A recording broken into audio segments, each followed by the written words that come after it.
찾으셨으면 우리 한 목소리로 봉독하겠습니다.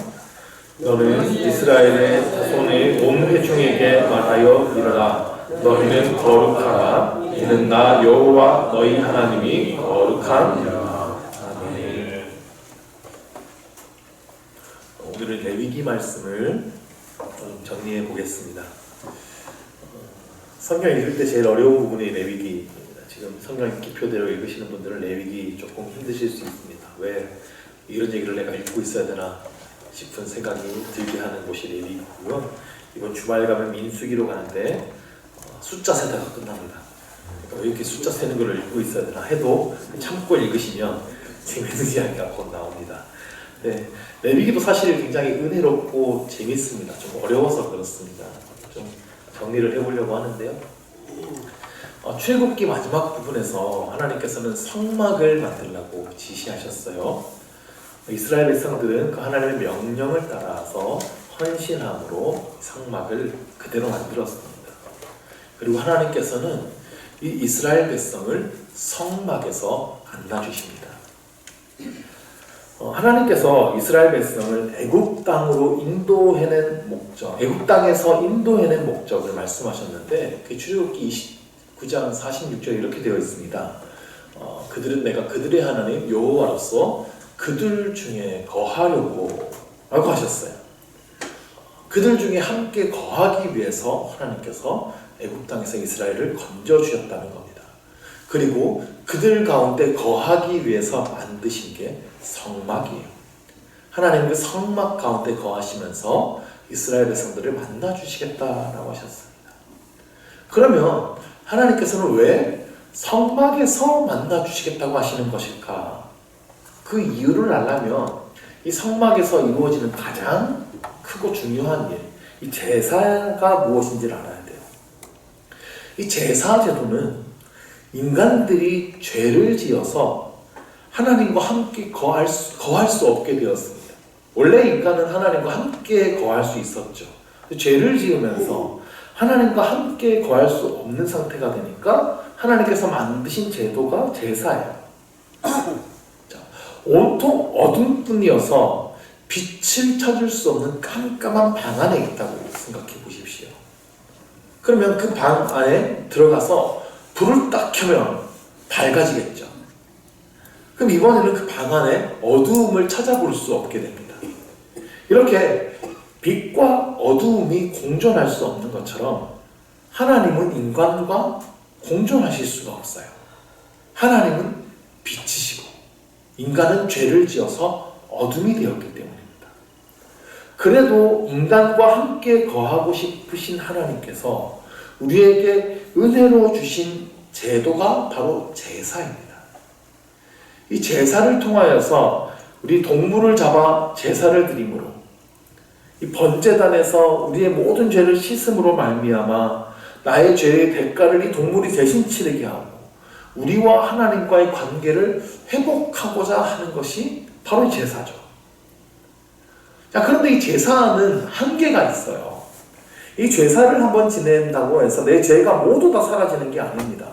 여전히 또 죄를 짓고 살아가고 그래서 또 제사를 드려야 되고 또 죄를 짓고 살아가고 이걸 반복합니다.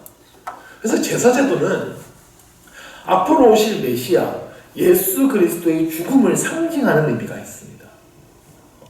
예수님께서 어떻게 우리의 죄를 사해 주시고 어떻게 죽으시는지 이것을 상징하고 있는 것이 제사 제도에 다 담겨 있어요. 그래서 레위기와 성막의 중요성이 바로 여기에 있습니다. 자, 레위기에서는 이 성막에서 제사를 드림으로 우리가 하나님과 교제할 수 있다고 알려줍니다. 성막이 하나님의 임재를 상징하는 곳이기 때문에 여기서 제사를 드리면 우리 죄를 회개하고 씻게 되고 하나님과 이 교제를 나눌 수 있게 되는 것이죠. 그래서 레위기에는 제사를 어떻게 드려야 하는지에 대한 내용이 담겨 있습니다. 그리고 이제 제사를 드린 우리 백성들이 하나님과 화목하게 된 우리들이 일상생활에서 어떻게 정결하게 살아가야 하는지를 알려주는 내용, 이렇게 되어 있어요. 자세히 살펴보자면 자, 레위기는 1장에서부터 7장까지 5가지 종류의 제사를 이야기합니다. 5가지는 번제, 소제, 화목제, 속죄제, 속건제 이렇게 5가지 종류가 있어요. 자, 이 5가지 제사를 어떻게 드려야 되는지 자세하게 설명해 주시는데 하나님께서 가르쳐 주신 그 방법 그대로 제사를 드려야 돼요. 그런데 우리는 지금 이러한 제사를 드리지 않죠. 그런데 이 제사법을 우리가 알 필요는 있습니다. 왜냐하면 이 제사법을 통하여서 우리에게 지금 적용할 수 있는 의미들이 있어서 그래요. 그것은 우리가 어떻게 바르게 예배할 수 있는지, 바르게 하나님께 나아가는 방법이 무엇인지, 바르게 하나님을 섬기는 방법이 무엇인지 이런 것들이 여기에 의미에 담겨 있기 때문에 그렇습니다. 먼저 살펴보면 첫 번째 번제는 가장 기본적인 제사예요. 하나님께 제사 드릴 때 제일 먼저 번제부터 드리고 시작합니다. 이것은 우리의 죄를 씻는 제사죠. 우리도 예배할 때는 가장 먼저 죄를 씻어야 됩니다. 죄가 씻겨야 하나님과의 관계가 열리는 거예요. 우리 예배 시간에 참회의 기도 순서가 있는 이유도 이것입니다. 먼저 우리의 죄를 회개하고 깨끗해진 마음으로 하나님께 나아가는 것이죠. 근데 이 구약의 모든 제사에는 제물이 필요합니다. 제물이 나의 죄를 대신해서 죽어서 우리 죄가 용서받는 거예요. 근데 이 제물은 아무 것이나 드리면 되는 게 아니라요. 특별히 번제는 가축 중에서 소나 양으로 예물을 드려야 돼요. 근데 조건이 있는데 흠 없는 수컷이어야 합니다. 가축 중에서 흠이 없는 것을 드려야 돼요. 자, 그럼 상상을 해봅시다. 하나님 앞에 번제를 드리려면 가축 중에서 흠이 없는 것으로 드려야 되니까 내가 키우는 가축 중에서 흠이 없는 짐승들을 따로 구별해 놔야 돼요. 그래서 이것들은 내가 하나님께 제사 드리러 갈 때 번제로 드릴 제물이라고 구별해 놓고 그 제물들을 계속 흠이 없는 상태로 잘 키울 수 있도록 돌봐야 되겠죠. 그렇게 잘 준비된 예물이 번제물로 드려지게 되는 겁니다. 그러니까 이걸 준비하지 못하면 제사 드릴 때 허둥지둥 흠없는 가축이 뭐가 있나 이렇게 찾다 보면 흠없는 게 하나도 없네 이러면 못 드리는 거예요. 그러므로 예배는 우리 삶에서부터 준비가 되어져야 되는 겁니다. 우리 삶에서부터 예배를 준비하는 모습으로 살아야 되는 거예요. 그러니까 엉망진창하게 일주일 동안 내 마음대로 살다가 주일 아침이 돼가지고 아무런 준비 없이 나와가지고 드리는 예배, 이거 하나님께서 기뻐받지 않으시는 거예요. 우리가 주일에 정말 온전한 모습으로 예배 드리기 위해서는 우리 돌아가서 이게 일주일 동안도 우리가 흠없는 모습으로 살아가기 위해서 힘쓰다가 준비된 모습으로 하나님 앞에 나와서 드리는 예배, 그런 예배를 하나님께서 기뻐 받으신다는 겁니다. 이 제사법과 관련해서 흔하게 하는 오해가 있어요. 제사 드릴 때 제사 드리는 사람은 제사 드릴 짐승만 가져오면 되고 그 짐승 잡고 제사 드리는 건 다 제사장이 한다고 생각하는 건데요. 사실 레위기를 잘 보면 제사는 제사 드리는 사람하고 제사장이 협력해서 드리는 겁니다. 자, 예를 들어서 번제를 드리면 자, 짐승을 죽이고 가죽을 벗기고 각을 뜨고 해야 되는데 이걸 누가 하냐면 제사장이 하는 게 아니라 제사 드리는 사람이 직접 다 합니다. 제사장은 제사 드리는 사람이 제물을 가져오면 거기에 흠이 있는지 없는지 확인을 해요. 자, 흠 없다. 그러면 제사 드리는 사람이 이제 그 제물의 머리에다가 안수를 합니다. 손으로 얹어요. 그리고 나이가 가진 이 죄를 이 제물에게, 양에게 전가시키는 거예요.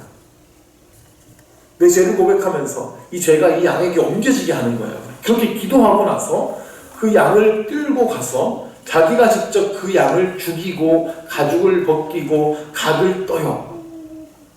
그래서 토막낸 그것을 제사장에게 가져가면 제사장이 하나님께 바치는 겁니다.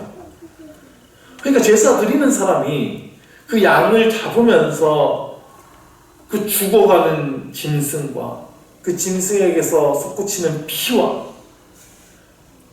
그 각을 뜨면서 자신이 지은 죄의 대가로 이 짐승이, 죄 없는 짐승이 혹독한 대가를 치르는구나.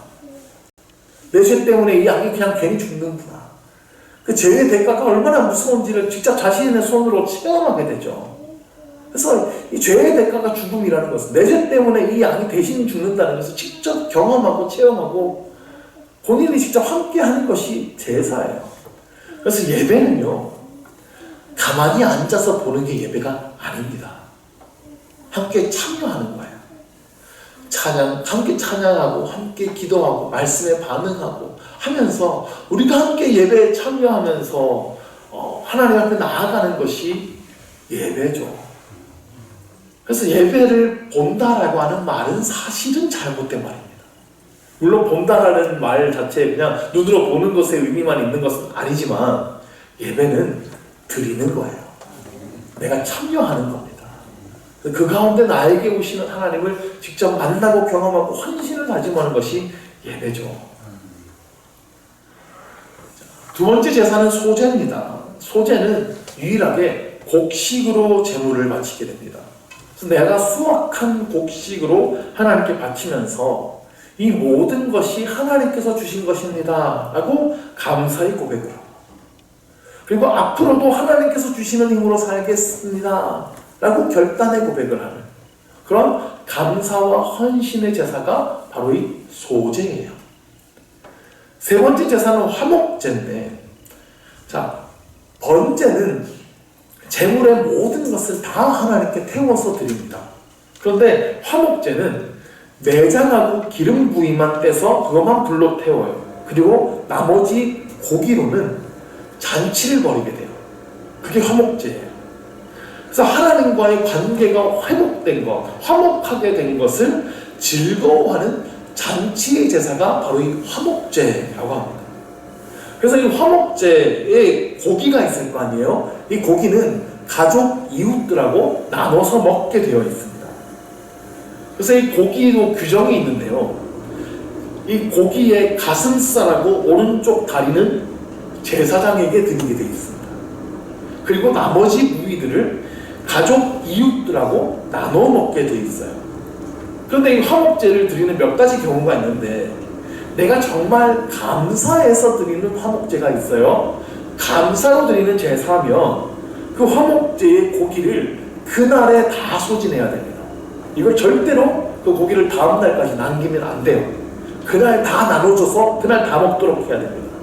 그런데 내가 하나님 앞에 결단하고 서원한 게 있어서 화목제를 드릴 수도 있어요. 그러면 그 고기는 다음 날까지 다 처리해야 됩니다. 셋째 날까지 두면 안 되도록 되어 있어요. 구별되어 있어요. 자, 그럼 한번 생각해 보세요. 양 한 마리를 잡든 소 한 마리를 잡든 고기의 양이 상당하겠죠. 근데 그날 고기를 다 처리해야 돼요. 그러면 많은 사람들한테 나눠줘야 되겠죠. 자, 자신이 무엇 때문에 감사해서 화목제를 드렸어요.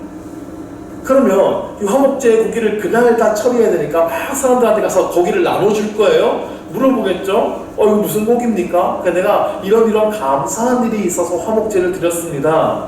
그 감사의 고백도 많은 사람들한테 함께 나눠지게 될 겁니다. 그렇죠? 자, 내가 서원한 게 있어서 화목제를 드렸어요. 그럼 고기를 다음 날까지 먹어도 돼요. 그럼 다음 날까지 먹어도 되니까 나눌 때에 그날 먹을 만큼 주는 게 아니라 다음 날까지 먹어도 될 만큼 줄 겁니다. 그죠? 이해가 되시죠? 자, 그러면 고기를 나눠줄 때 아까 감사해서 나눠줄 때보다는 더 적은 수의 사람에게 고기를 나눠주게 되겠죠. 한 사람에게 더 많이 나눠줄 수 있으니까. 그럼 내가 서원한 내용을 내 가까운 사람에게 나누게 될 겁니다. 내가 이런 하나님 앞에 서원을 내서 내가 화목제를 드렸어요. 그 고기입니다. 그러니까 내가 서원한 내용이 있으면 그 서원한 내용을 나와 가까운 사람들하고 함께 나누면서 함께 기도해 주세요 라고 하게 하기 위해서 이렇게 되어 있는 거예요. 이해가 되시죠? 자, 그러므로 이 신앙생활은요, 혼자 하는 게 아닌 겁니다. 내가 감사한 제목이 있으면 딸랑 그냥 그 감사한 제목을 하나님께 이래서 감사합니다라고 끝나면 되는 게 아니라 이 감사한 제목은 주변 성도들에게 알려서 함께 하나님을 찬양하고 하나님께 함께 고백하게 하는 것, 이게 의미가 있고요. 내가 하나님 앞에 서원한 게 있으면 이것 또한 가까운 사람들한테 알려서 함께 기도하고 중보하는 공동체를 만들어가야 한다는 겁니다. 그것이 하나님과의 화목된 것을 의미하는 것뿐만 아니라 이 화목제가 다른 사람과도 화목하는 것, 성도들과 화목하는 관계를 만들어가는 것, 이게 화목제의 의미가 있어요. 우리 교회의 관계가 이렇게 되어야 할 줄로 믿습니다. 자, 네 번째는 속죄제, 다섯 번째는 속건제예요. 사실 속죄제하고 속건제는 비슷해요. 차이가 있다면 속죄제는 내가 하나님의 어떤 말씀을 어겼다고 깨달아졌을 때 구체적인 그 죄의 용서함을 받기 위해서 드리는 게 속죄제예요. 속건제는 어떤 물질적인 피해를 입혔을 때 그 피해를 보상하면서 드리는 제사가 속건제입니다. 특별히 다른 사람에게 어떤 물질적인 피해를 입혔어요. 그러면 그 피해에게 5분의 1을 더해서 배상해 줘야 됩니다. 120%의 보상을 내줘야 된다는 거예요. 그러니까 내가 어떤 잘못을 내서 이 사람한테 100만 원의 피해를 입혔어요. 그럼 갚아줄 때는 120만 원을 갚아줘야 된다는 거예요. 그러니까 진심으로 내가 정말 사죄하고 있고 미안하고 이 사람한테 피해를 끼친 것은 죄송한 마음을 그렇게 나타내는 겁니다. 우리 일부 크리스천들이 잘못하고 있는 것이 하나 있는데, 다른 사람에게 어떤 내가 잘못을 저질렀어요. 그래서 피해를 끼쳤어요. 그런데 그 죄를 하나님 앞에 회개하고 나는 하나님 앞에 죄 용서를 다 받았다고 생각해 버리는 거예요. 나는 죄 용서 받았으니까 이제 난 죄가 없어.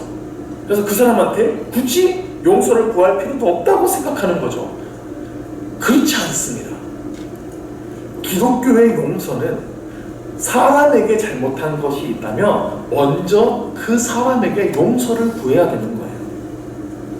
마태복음 5장 그 산상수훈에도 보면 예수님께서 말씀하시기를 예물을 드리려다가 형제에게 원망 들을 만한 일이 생각나거든 예물을 제단 앞에 두고 먼저 가서 형제와 화목하고 그 후에 와서 예물을 드려라 라고 가르치십니다.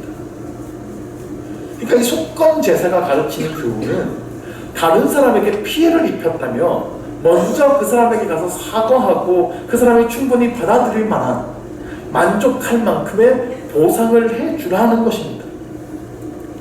이것은 비단 물질적인 문제만이 아니죠. 물질적인 것이든 정신적인 것이든 육체적인 것이든 다른 사람에게 내가 정말 피해를 입혔다면 상대가 정말 이것을 진심으로 용서할 만큼 보상해주고 용서를 빌라는 겁니다. 그래서 사람과 사람 사이의 관계가 회복되고 하나님께 그 다음에 하나님께 나아가야 한다는 것을 이 속건제가 가르쳐주고 있는 것이죠. 이것이 온전한 기독교의 용서입니다. 자, 넘어가서 이제 레위기 7장까지는 구약의 5대 제사에 대해서 설명할 거고요. 8장부터 10장은 이제 제사장에 대한 규례가 나옵니다. 제사장은 그 이스라엘 나라에서 선지자, 왕과 함께 하나님 나라를 이끌어가는 핵심 지도층이 됩니다. 그러니까 왕뿐만 아니라 제사장과 선지자도 이스라엘의 지도층인 거예요. 그러니까 이스라엘이라는 하나님의 나라는 하나님의 말씀, 하나님이 다스리시는 나라, 하나님 나라의 특징이 그러하다는 겁니다. 특별히 이 레위 지파 중에서 아론의 자손들이 제사장이 됩니다. 이 레위는 야곱의 12아들 중에서 셋째 아들이 레위예요. 근데 그 레위 지파에서 모세와 아론이 태어났습니다. 그래서 하나님께서는 레위 지파를 구별하셨어요. 그래서 레위 지파는 이스라엘 12지파에 들어가지 않습니다. 아론의 자손들, 아론에게서 태어난 그 자녀들 자손들이 대대손손 제사장의 역할을 하도록 했고요. 다른 레위의 후손들이 제사와 성막에 관련된 여러 가지 일들을 도맡아서 봉사하게 했습니다. 그래서 제사를 중점적으로 다루고 있는 이 책의 이름이 그래서 레위기예요.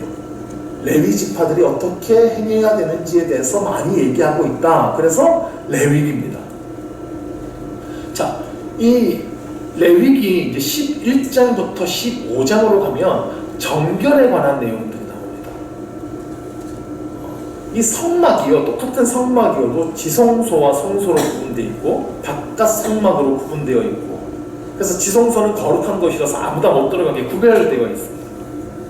그러니까 더 거룩한 장소가 있고 그렇지 않은 장소가 있듯이 삶의 모든 영역에서 거룩함의 등급들을 다 나눠서 지정하고 있어요. 예를 들어서 짐승은 희생 짐승이 있고 정결한 짐승이 있고 부정한 짐승이 있어요. 사람도 제사장이 있고 이스라엘 백성들이 있고 이방인들 온 인류가 있어요. 이렇게 계속 구분지어서 구별해서 봐야 된다고 얘기합니다.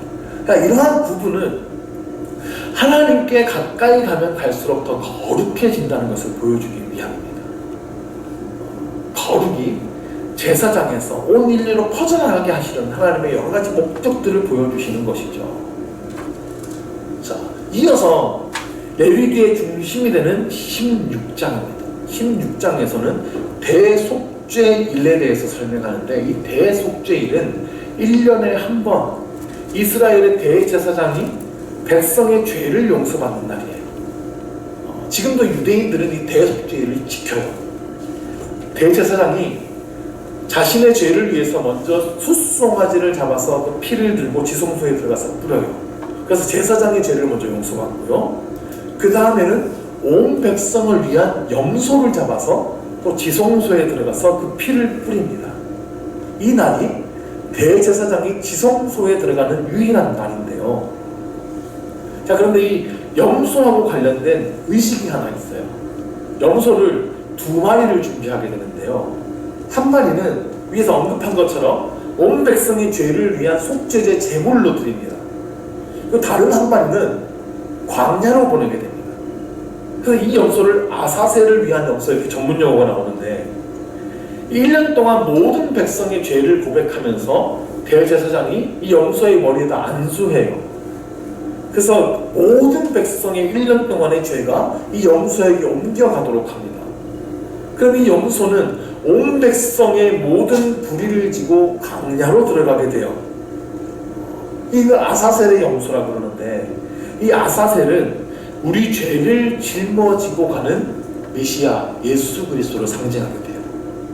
또 대속죄일은 예수님의 십자가 사역을 이야기합니다.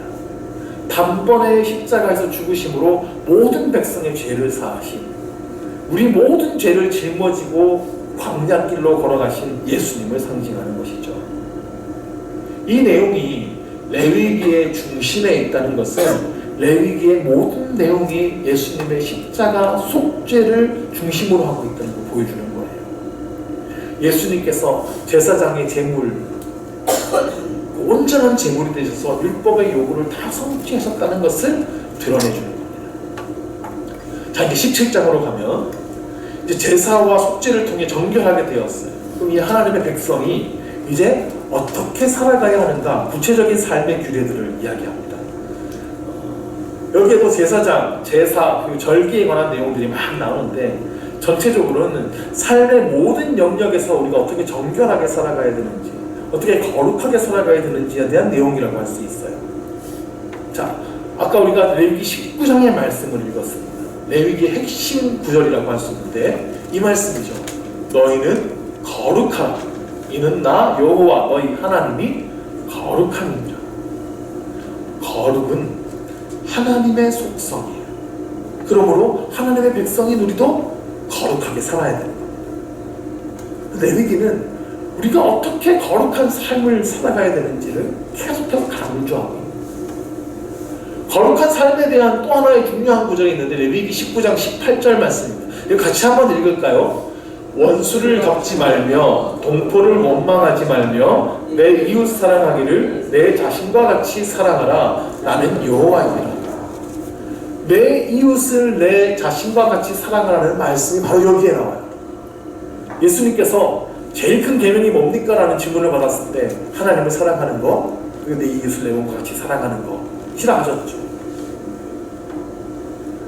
하나님을 사랑하고 이웃을 사랑하는 것이 우리가 해야 할 거룩한 삶입니다.